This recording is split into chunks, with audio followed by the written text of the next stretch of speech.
আর এই মুহূর্তে যে খবর দেব, জেতার পরেই বিজেপির পাল্টি। দিল্লিতে মহিলা সমৃদ্ধি যোজনার ঘোষণা মুখ্যমন্ত্রীর। নির্বাচনী প্রতিশ্রুতি থেকে সরে শর্ত সাপেক্ষে প্রকল্পের ঘোষণা। ভোটের আগে সব মহিলাকে মাসে 2500 টাকায় প্রতিশ্রুতি দেওয়া হয়েছিল বিজেপির তরফে। যদিও ভোটে জিতে বয়স এবং বাৎসরিক আয়ের শর্ত চাপালো এবার দিল্লির বিজেপি সরকার, তারা এবার পাল্টি খেয়েছে। আমরা এই নিয়েই কথা বলবো। আমাদের সঙ্গে নিউজ রুম থেকে এই মুহূর্তে রয়েছেন আমাদের পলিটিক্যাল এডিটর আশিস চট্টোপাধ্যায়। আশিস দা, ভোটের আগে এক রকমের প্রতিশ্রুতি, ভোটে জেতার পর হঠাৎ করে পাল্টি। দেখো, বিজেপির এই ধরনের যে নিজেদের অবস্থান থেকে সরে যাওয়া, সেটা এর আগেও আমরা দেখেছি, আবার আমরা দেখছি।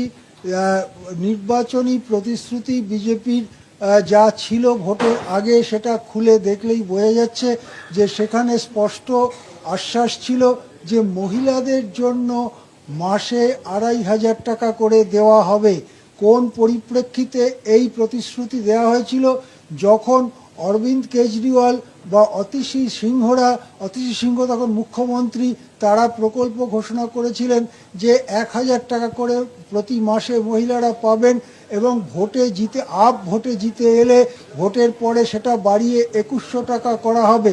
এই 2100 টাকা ঘোষণার পরেই তড়িঘড়ি বিজেপি প্রতিশ্রুতি দেয় যে তারা ক্ষমতায় এলে মাসে 2500 টাকা করে দেয়া হবে।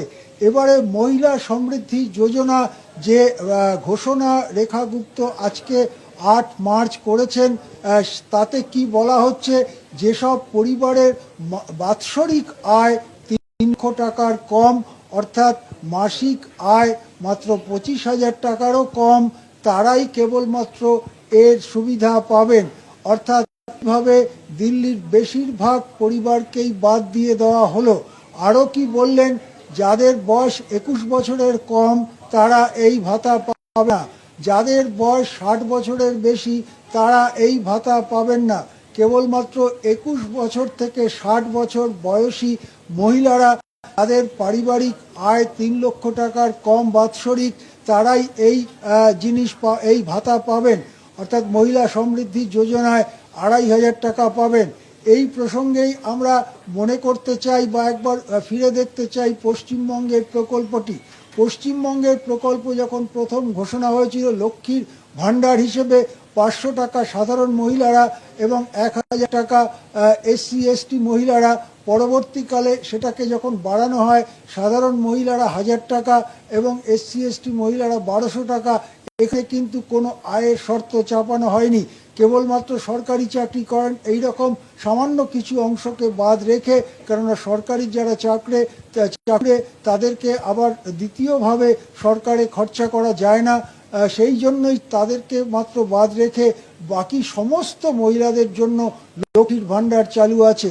সুতরাং লক্ষ্মীর ভাণ্ডার যেখানে প্রত্যেকটি পরিবার পায়, এবং কেবল তাই নয়, একটি পরিবারে যদি 3 জন মহিলা থাকেন তাহলে 3 জনই পাবেন। সাধারণ বর্ণের হলে মাসে 3000 টাকা 3 জন মিলিয়ে, আর SC ST ইত্যাদি হলে 1200 টাকা করে 3600 টাকা পাবেন। এইটা হচ্ছে পশ্চিমবঙ্গের মডেল।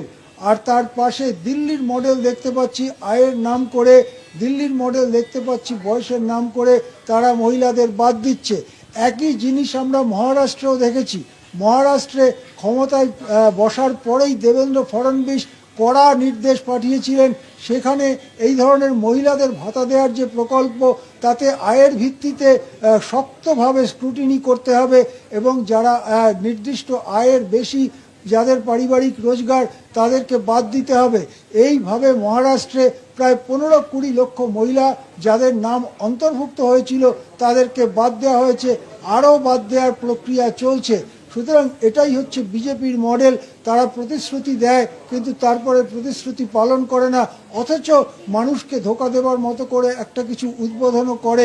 সেই জিনিসটাই আমরা দেখতে পেলাম রেখা গুপ্তার আজকের ঘোষণায়।